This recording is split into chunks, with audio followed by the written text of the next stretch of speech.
Chegou a hora do vídeo que mais dá trabalho para gravar e para editar, mas que vocês adoram. Vamos ver tudo que chegou por aqui em agosto.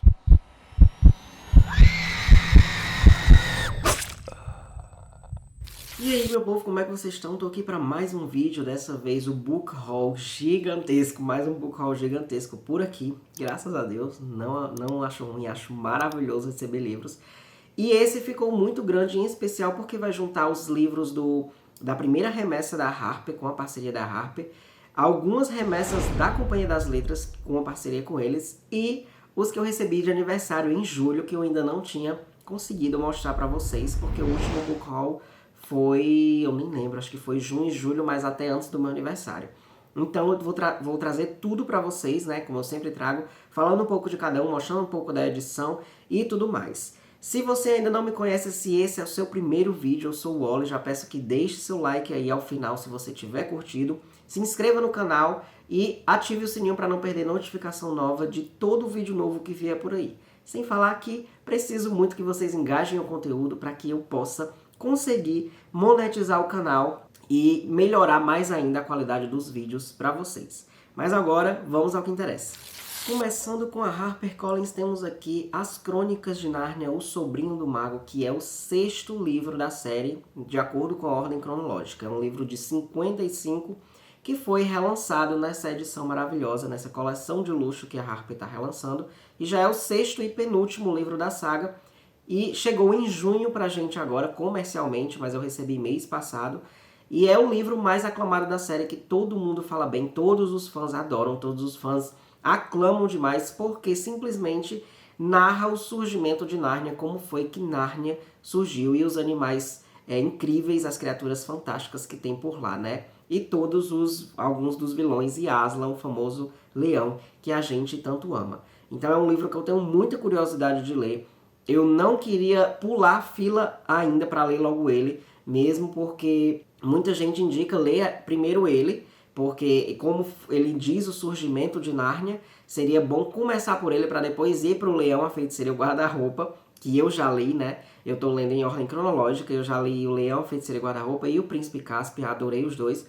Mas eu não queria ler ainda esse, queria esperar para chegar na vez dele, então eu pretendo ler o 3º ainda, que se eu não me engano é A Viagem do Peregrino da Alvorada. Mas enfim, a edição tá belíssima, como vocês podem ver, lindíssima como sempre, de luxo, com pintura trilateral em verde, as ilustrações de Pauline Baynes, né? E a tradução nova também tá muito boa, muito agradável. E enfim, é uma saga que eu adorei conhecer esse ano, eu nunca tinha lido, já tinha assistido os filmes, e foi bom demais me aventurar por Nárnia e conhecer esse mundo incrível e fantástico. O próximo foi A Torre Acima do Véu, uma distopia nacional da Roberta Spindler, que eu já estou lendo e estou adorando, posso dizer de cara, que tem uns plots muito bons e inesperados, e que a Roberta não tem medo de matar personagem, porque ela já faz isso bem no começo. Esse livro, se eu não me engano, pelo que eu andei pesquisando, ele é de 2014, a Roberta tinha lançado por outra editora, e agora chegou pela HarperCollins Brasil numa edição lindíssima, numa capa maravilhosa e com algumas ilustrações dentro do livro. Além disso, ainda tem um conto inédito que foi colocado aqui dentro também, que promete deixar os antigos fãs com um gostinho a mais para ler essa história novamente. Aqui a premissa é de uma cidade que foi assolada por uma névoa misteriosa que é capaz de causar mutações nas pessoas, deixar elas mortas, algumas morrerem e outras com uma espécie de como se fosse um zumbi, mas como se fosse um mutante mesmo. Eles não são zumbis porque eles não querem comer as pessoas, eles querem matar. São espécies de monstros mesmo, as pessoas viram uma espécie de monstro. Uma mutação que, além de deixar a pessoa alterada fisicamente, ela altera também a consciência. E aí surgiu uma espécie de conglomerados de prédios. As pessoas começaram a perceber que a névoa ela só ia até uma determinada parte da cidade. Acima disso, a cidade ficava limpa e elas começaram a morar em mega edifícios. E nesses mega edifícios existe uma que se denomina a Torre, que é quem controla a cidade e as várias zonas em que elas se dividem, né? E os mega edifícios. E elas têm conflitos com algumas zonas que não querem ser comandadas por ela. Mas a torre é quem garante suprimento, garante segurança e tudo mais às pessoas. E aí vão acontecer algumas coisas porque a gente tem uma protagonista que ela trabalha com o pai, ela é uma assaltadora porque a névoa deu habilidades, fez a mutação com algumas pessoas e deu habilidades para algumas, como teletransporte, algumas podem se teletransportar, outras têm uma habilidade incrível de saltar longas distâncias, né? E de fazer isso muito rápido, que é o caso de uma das protagonistas aqui, que é a Becca, ela é uma saltadora, e aí eles precisam fazer algumas missões arriscadas para a torre, e vão acontecer algumas coisas aqui muito boas. Então, é um livro que eu tô adorando ler, tô gostando demais, me impressionando muito com a agilidade da história, com a objetividade, e como eu disse, com os plots logo de cara, logo no começo, que a gente não tá esperando. Outro da Harper foi O Pacto do Joe Hill, que está sendo relançado pela editora com essa capa aqui nova, com esse projeto gráfico novo, que também tem o Carrossel Sombrio e o Telefone Preto nesse mesmo estilo gráfico, né? Que eu acho lindíssimo. Esse aqui é um dos mais bonitos, inclusive. Esse livro é de 2010, mas está sendo relançado agora, em 2023, pela Harper, e trata da história de um cara que teve como culpa, que foi culpado pela morte da namorada, sendo que a culpa não era dele, e ele passou a ser acusado por toda a sociedade, visto por ela como um demônio. Só que um ano depois desse crime, eu acho que é um ano, ele acorda com chifres crescendo na testa e descobre que ele tem um poder agora de ver os piores pecados das pessoas que elas escondem de todo mundo.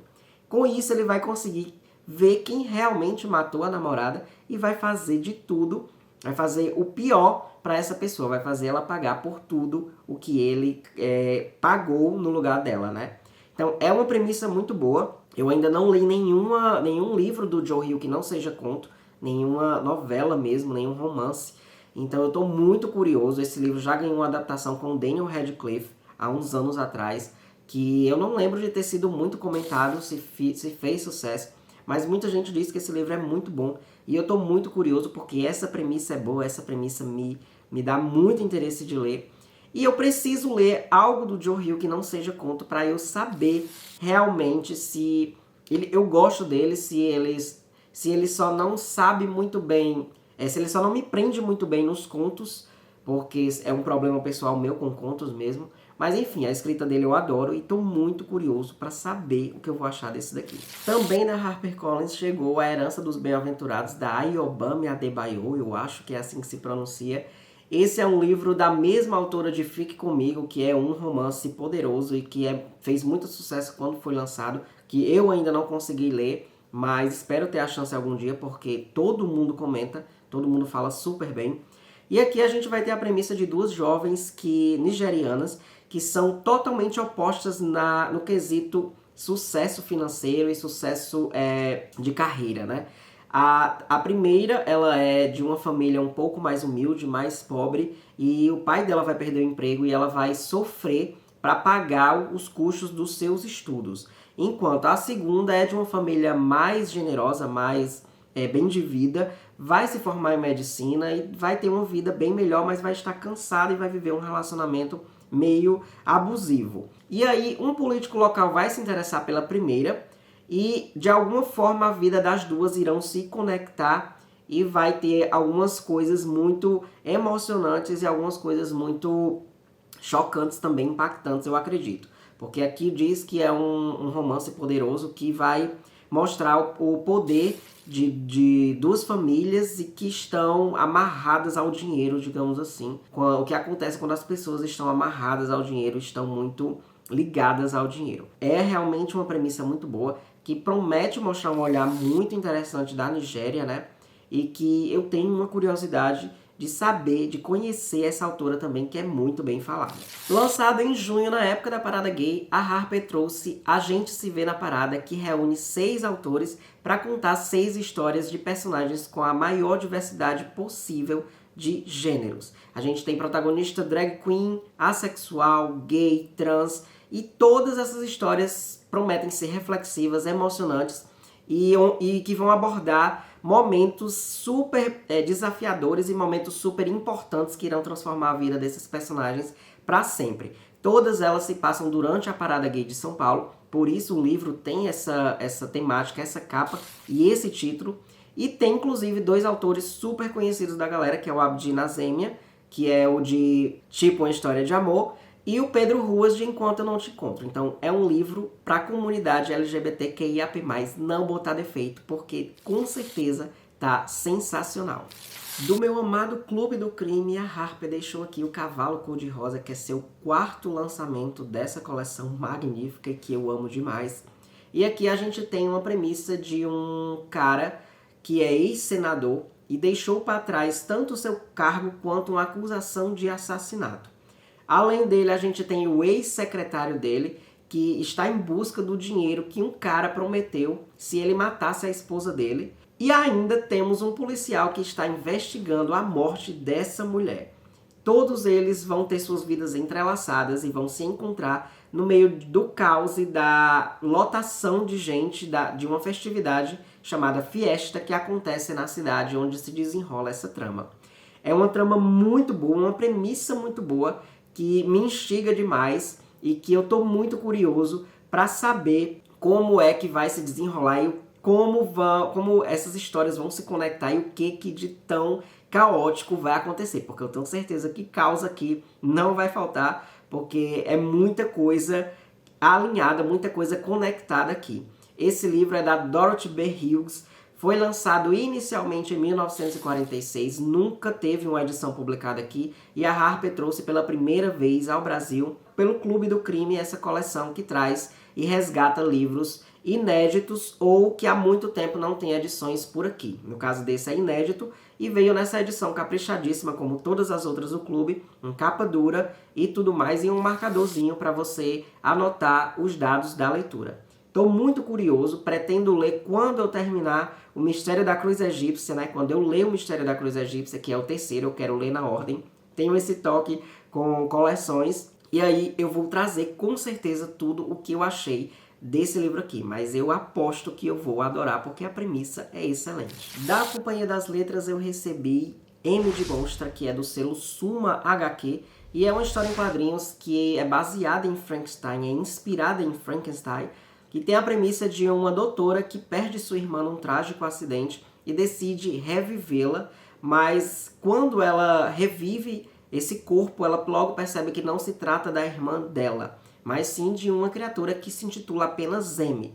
E ela vai tentar a todo custo fazer com que essa criatura, essa nova mulher, seja a todo custo a irmã dela. Então é um HQ que promete falar sobre identidade, sobre passado, expectativas que você cria com as coisas e que promete ser muito boa. Já vi pessoas que leram e que adoraram, que falaram muito bem da história em quadrinhos, que é bonita, é reflexiva e que tem um olhar novo, tem uma coisa mais moderna de Frankenstein, mesmo se inspirando, não é uma cópia e tem coisas bem mais que dá para tirar bem mais de lições e que dá para realmente ver com outros olhos e que é interessante. É da Talia Dutton, é uma história de 2022 que foi lançada agora pela Suma em julho desse ano. Então estou muito curioso, desde que eu vi eu fiquei curioso, apesar de eu não ter tido uma experiência tão excelente com Frankenstein, ter achado apenas uma história ok. Gosto quando essas histórias ganham recontos, são recontadas ou são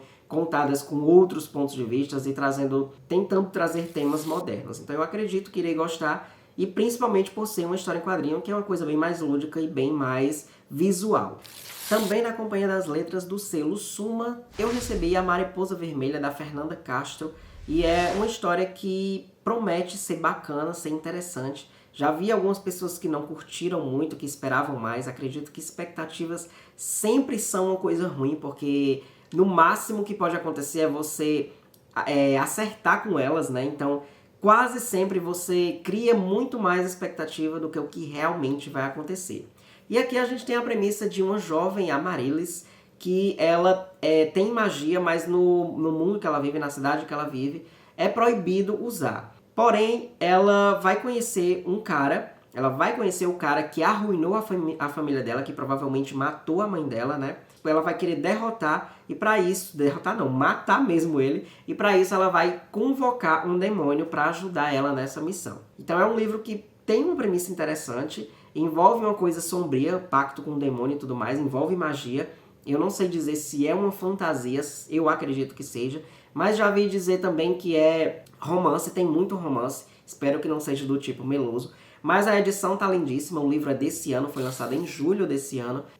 Nessa edição belíssima, nessa capa muito caprichada. E enfim, eu tenho muita curiosidade de ler. Eu fiquei encantado pela capa desde que eu vi. Eu sou um leitor que é muito atraído pelas capas e depois eu vou ver a sinopse. Eu espero que seja melhor do que o que eu tô imaginando dele, embora eu não esteja criando tanta expectativa assim.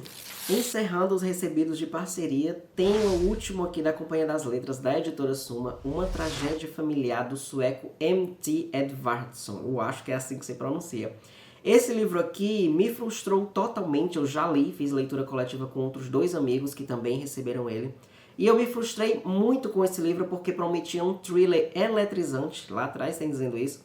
Tem um blurb aqui do Lars Kepler dizendo que é um suspense primoroso, que realmente não é. Mas esse livro ele instiga muito, ele te deixa muito curioso para saber. Os capítulos curtos deixam tudo mais fluido, né? A leitura é muito objetiva. Só que a todo momento você espera um clímax, você espera uma coisa impactante acontecer e ele não vai acontecendo nada. As coisas simplesmente vão acontecendo de forma aleatória, até que o plot também é uma coisa aleatória, que não foi planejada, que foi ao acaso, e eu fiquei tipo assim, não tô acreditando que essa ambientação toda dessa história, que esse crime aqui foi tudo obra do acaso. Então isso me frustrou demais. E a premissa é de um casal que foi encontrado morto dentro de sua própria casa e que a gente vai ter 3 protagonistas que terão suas vidas interligadas com esse casal e a gente vai descobrindo aos poucos o que rolou. No meio do livro a gente vai ter trechos de entrevistas, não é bem entrevista, mas de interrogatórios com esses personagens para a gente saber o que estava rolando, o que rolou com o assassinato, né, desse casal, com a morte desse casal. A gente tem um cara que perdeu a esposa para uma doença trágica e ele fica todo o tempo se lamuriando com essa esposa, dizendo que era melhor com ela, que sente falta dela e tudo. Isso começa a ser um saco. Mas ele é um cara altamente responsável, tem uma filha, cria, mas ele é muito irresponsável e a gente vai sabendo aos poucos o porquê dessa irresponsabilidade. Ele está precisando ganhar dinheiro e para ganhar dinheiro ele vai alugar um quartinho da casa dele para uma jovem universitária que precisa ganhar dinheiro e vai trabalhar de faxineira na casa desse casal que foi encontrado morto. Então a gente já tem essa primeira ligação aí com o casal através dessa jovem. A gente também tem outra que era amiga de muito tempo da ex-esposa do carinha lá e que vai se envolver com esse cara que foi encontrado morto dentro da casa, né?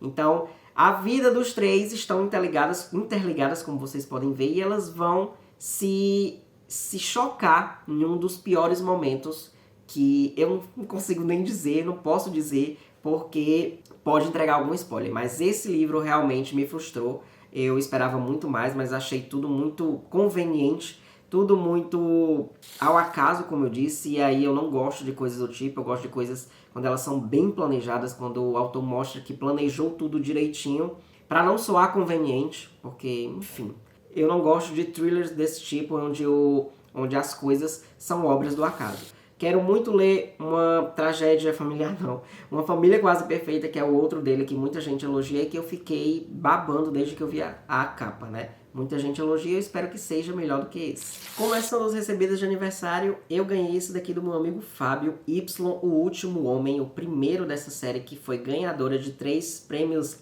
Eisner, que foi adaptada para a série de TV, se eu não me engano, mas foi cancelada, não fez sucesso. Ele disse que gosta muito desse quadrinho, gostou muito da série e viu que estava na minha lista e me deu logo porque quer muito saber se eu vou gostar tanto quanto ele. A gente tem um gosto parecido em algumas coisas e algumas opiniões também, então eu estou muito curioso para saber. Aqui a gente tem a história de um mundo onde todos os homens foram mortos instantaneamente em um determinado ano, sobrando apenas um. Por isso que o nome da HQ é Y, porque todas as pessoas que tiveram um cromossomo Y no gene, né, ou seja, homens, morreram instantaneamente, sobrando apenas esse cara. E ele vai se ver no meio disso e vai ser o centro das atenções, porque todo mundo vai querer saber o porquê e vão querer estudar o porquê de ele ter sido o único a sobrar nesse mundo aí, nessa distopia louca.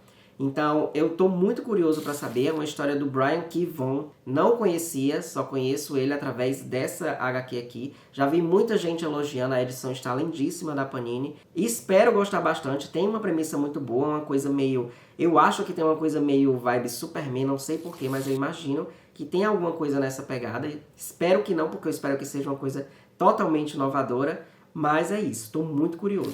Do Frank, o famoso Infernil, eu recebi Anatomia True Crime dos filmes, que é um dossiê completíssimo lançado pela Darkside, do Harold Scatter, onde ele vai mostrar os principais filmes de terror e de assassino, digamos assim, que foram inspirados em grandes serial killers, em famosos serial killers e assassinos conhecidos pelo mundo. Vai dizer de que forma eles influenciaram o cinema, como os filmes foram baseados nele, como foram baseados, e enfim, curiosidades que as pessoas que gostam de true crime como eu, e que gostam de filmes de terror também desse tipo, né, de slash e de tudo mais, onde tem um assassino procurando uma galera e matando, com certeza vai adorar. Então eu sempre tive curiosidade nesse livro desde que a Dark lançou. Só tô com um leve receio de ler por conta que eu tenho certeza que vão ter spoilers, porque ele vai destrinchar todas as histórias aqui dos filmes e com certeza vai contar desfecho e tudo mais. Mas é uma coisa que provavelmente eu vou ter que fazer, porque eu não tô nem um pouco com disposição para assistir todos os filmes que vão estar nessa lista. O tempo que eu tenho eu prefiro gastar lendo. Então vou levar spoiler, mas com certeza vou ler o quanto antes, vou tentar ler o quanto antes, porque eu estou muito curioso para realmente ver essas obras cinematográficas, né, que foram inspiradas em vidas reais de pessoas que chocaram o país pelo mundo. Do meu amigo Arnaldo eu recebi O 15 de Raquel de Queiroz e A Cabeça do Santo de Socorro Acioli. São dois livros totalmente fora do meu nicho literário, do meu gênero de conforto, digamos assim, da minha zona de conforto. Mas o Arnaldo adora me desafiar e adora colocar livros que ele sabe que eu jamais leria se ele não me desse, né? Mas que ele gosta muito e que ele acha que eu vou adorar mesmo assim. Aqui a gente tem a história de alguns personagens que são desolados pela seca de 1915, né? Que assolou o Nordeste brasileiro. E aqui é de um cara que ele vai em busca do pai, que nunca conheceu, atendendo ao último desejo da sua mãe antes de morrer. E quando chega na cidade, que parece meio fantasma, ele se depara, ele encontra abrigo na cabeça de Santo Antônio, que está separada do corpo, né, da estátua, e ele começa a se conectar com essa cabeça, ouvindo mentalmente várias preces de várias mulheres que provavelmente fizeram pedidos ao santo. Então, é uma premissa bem doida, eu não sabia da premissa desse livro e nem dessa daqui, mas esse daqui me parece uma premissa mais interessante, me conecto mais com ela, mas são dois livros que prometem ser muito poderosos, né? São meio que clássicos também, esse daqui principalmente da Raquel. E ela é cearense, então tem alguma coisa a ver comigo. Provavelmente eu vou me identificar muito com a história por conta dos aspectos regionalistas. E enfim, são histórias poderosas que muita gente comenta e eu torço muito para que a experiência seja positiva. Do meu amigo Vansley, que eu chamo de Chico, eu recebi A Palavra que Resta do Estênio Gardel, que é um romance aclamadíssimo por todo mundo que lê. E vejo muita gente elogiando, dizendo que é de chorar bastante, que é muito emocionante e que é incrível. Eu acredito que seja um romance LGBTQIAP+, e que envolve o romance de dois homens.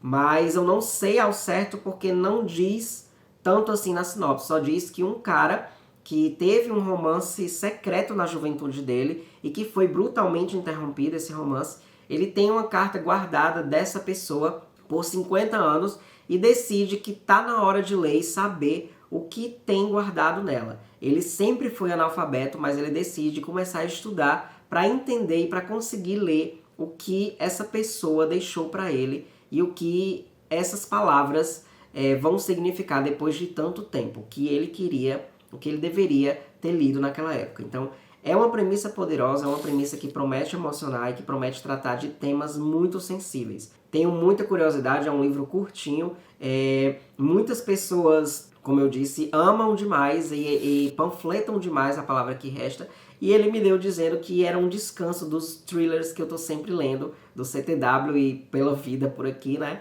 Então, realmente é uma leitura que vai me tirar da zona de conforto e que vai me dar uma calmaria, talvez até um chororô, uma emoção. Mas, enfim, vamos ver.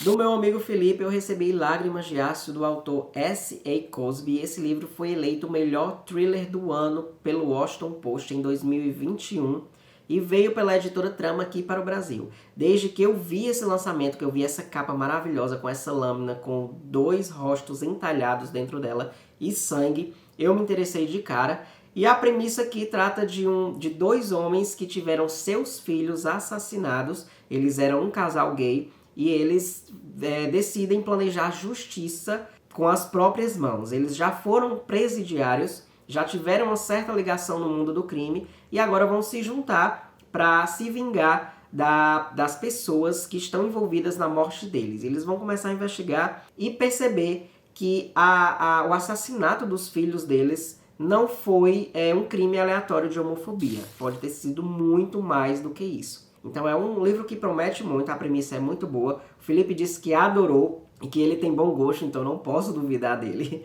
Mas enfim, eu sempre tive curiosidade, eu acho essa capa belíssima e eu espero que a minha curiosidade e a minha vontade de ler me satisfaçam tanto assim, que a história me satisfaça tanto assim, a ponto de eu me impactar muito mesmo. Do meu amigo Júnior Veras eu recebi Histórias Assustadoras para Contar à Noite, que é uma coletânea de histórias que prometem assustar e muito o leitor. E foi justamente por essa frase que eu decidi colocar ele na minha wishlist há um tempinho atrás. Acho que tá mais de 1 ano e tudo mais. Aqui a gente tem histórias de pessoas que são de autores muito conhecidos como Stephen King e Neil Gaiman, por exemplo, e que prometem envolver criaturas, fantasmas, zumbis, monstros, tigres, pavorosos e assustadores que vão perseguir as criaturas inocentes que cruzarem seu caminho. É uma premissa diferente, é uma premissa um pouco clichê, mas eu acredito que devam ter histórias realmente bizarras e realmente, como é que eu posso dizer, gore aqui, aquelas bem sangrentas e tudo mais, que eu amo. Então, vou esperar o melhor, vou esperar o pior também, de assustar no caso, e enfim, espero ser surpreendido. Do amigo Thiago Sardenberg, eu recebi A Rainha dos Condenados, da Anne Rice, o 3º livro das crônicas vampirescas, que tá chegando com uma roupagem totalmente diferente, em edições capa dura lindíssimas. Era o único que eu não tinha ainda, eu já tenho O Vampiro Lestat e Entrevista com o Vampiro, então esse era o único que eu ainda não tinha desses 3. É uma série que eu não sei por que eu não comecei a ler ainda, porque muita gente gosta, principalmente de A Rainha dos Condenados. Já foi adaptação há muito tempo atrás, de sucesso inclusive, e eu nunca assisti e eu nunca li também, não sei por quê, porque afinal eu amo vampiros, eu adoro histórias com vampiros, ultimamente estou bem em falta. Mas eu adorei demais receber, a edição tá belíssima. O Thiago disse que é a melhor, uma das favoritas histórias dele de vampiro, né? Inclusive é a favorita da Anne Rice. E eu tô muito ansioso para começar a ler. Eu vou ver se eu consigo começar as crônicas vampirescas em breve, porque eu tô precisando de uma história vampírica com bastante sangue, bastante coisa com essas criaturas que eu tanto amo. Da minha amiga Daisiela eu recebi o lançamento da C.J. Tudor, 11 Portas para a Escuridão, que eu não consigo me conformar com a tradução desse título. Em inglês é a Sliver of Darkness, que eu acredito que seria como uma lasca de maldade, uma lasca de escuridão, alguma coisa do tipo, porque na capa estrangeira tem uma árvore cheia de galhos. E eu acho que combinava muito mais do que essa capa também meio bizarra aqui, que parece um olho de um dragão, alguma coisa. Sei porque eu imagino um dragão. Mas é um livro que eu tenho certeza que vai ser mais diferente da CJ. Vai ser o meu contato mais exótico com a DJ, com a CJ. Porque são contos e, como vocês sabem, a minha relação com contos não é tão boa. É sempre de extremos. Ou eu gosto muito do conto ou eu odeio o conto. E eu tô curioso para saber como vai ser essa pegada com a CJ, que é uma autora que eu sou fã e que eu gosto demais de todas as histórias dela. Então, fiquei muito feliz porque é um livro que eu também quero ler em breve, quero tentar ler esse ano ainda, para realmente saber se o meu problema são com contos, que eu não consigo me apegar muito à história nem aos personagens, ou se são com os autores dos contos, né? Afinal, Eu sou muito fã da CJ e vai ser uma dor imensa se eu tiver que falar mal de alguma história dela aqui. Do meu amigo Hélio Piage eu recebi 6 anos depois do Harlan Coben, e essa história aqui promete ser mais uma bombástica, cheia de plots, reviravoltas e cliffhangers com ganchos, com capítulos que instigam e que não querem deixar você largar o livro até descobrir o que está acontecendo. A premissa é de um casal que eles tiveram os melhores meses de sua vida quando estavam juntos, mas a mulher do nada decide terminar o namoro e se casar com o ex dela, que era o antigo relacionamento antes desse que ela estava com esse cara. E no dia do casamento ela pede pro cara nunca mais procurar ela. 6 anos depois, quando esse cara vê o obituário do ex-marido da ex dele, que coisa confusa, né? Ele decide procurar ela e para saber, para tentar reaproximação com ela, mas quando ele chega no velório ele vê que a viúva desse cara não é a ex dele, não é a mulher que ele namorou no passado. E ele vai tentar descobrir o porquê ela fingiu que ia casar com esse cara, porquê que ela fugiu, porquê que ela sumiu e que talvez ela não queira ser encontrada. Então temos mais uma história do Harlan, em que com certeza vai ser uma busca frenética, uma ação muito agitada, uma história muito agitada, e que é mais uma história dele que tem alguém sumindo. Eu li Não Fale com Estranhos, onde a mulher do cara some. Eu li Apenas um Olhar, onde o cara some e a mulher vai procurar por ele. E aqui a gente tem mais uma história onde uma mulher está sumida, mas dessa vez ela some porque quer também, enfim. Mas eu tenho certeza que eu vou adorar. As tramas do Harlan são muito rápidas, muito objetivas. A escrita dele não quer deixar a gente parar de ler até descobrir todo o mistério. E eu fiquei muito curioso para saber o porquê dessa mulher ter inventado que ia se casar quando na verdade não casou. E por último, encerrando essa leva de livros maravilhosos, eu recebi do meu amigo Lute Saboroso Cadáver, da autora Agostina Basterrica, que é um livro que ficou em polvorosa por uns tempos aí, alguns meses atrás, e que todo mundo estava falando bem e também super enojado com a história, porque trata da premissa onde um mundo distópico, os animais foram infectados por um vírus que era mortal para os seres humanos. Dessa forma, o governo, o mundo, liberou umas leis que permitiam a criação de seres humanos para serem, acredito que sejam modificados geneticamente, em laboratório, para serem abatidos e comidos pelas pessoas. Então, é uma coisa bem grotesca, uma coisa visceral, uma coisa canibal, E eu tô muito curioso para saber como esse livro aqui trata esse tema, porque realmente é um tema curioso, é um tema que muita gente tem nojo, tem asco, e dizem que a leitura é muito explícita, as cenas são muito explícitas, tem muitas coisas do tipo assim que prometem deixar o leitor com nojo, e eu tenho uma curiosidade para saber o que eu vou sentir lendo esse livro aqui que promete essa bizarrice toda. E é isso, meu povo, eu espero que vocês tenham gostado do vídeo. Me digam aí os principais livros que vocês pretendem ler, que colocaram na wishlist depois de eu ter apresentado para vocês, quais já leram, quais vocês fogem totalmente. Esse Saboroso Cadáver é uma leitura do tipo, do gênero que vocês gostem, do nicho de vocês, ou se vocês fogem completamente. Não esqueçam de curtir o vídeo, deixar o like aí para engajar mais ainda, de se inscrever no canal e ativar o sininho para receber notificação nova sempre que sair vídeo novo por aqui. E não esqueçam também que se forem comprar qualquer coisa na Amazon, a mínima coisa que for, utilizem meu link que está na descrição do vídeo, porque assim vocês me dão uma pequena comissão que não vai fazer diferença nenhuma no bolso de vocês. A gente se vê e até a próxima.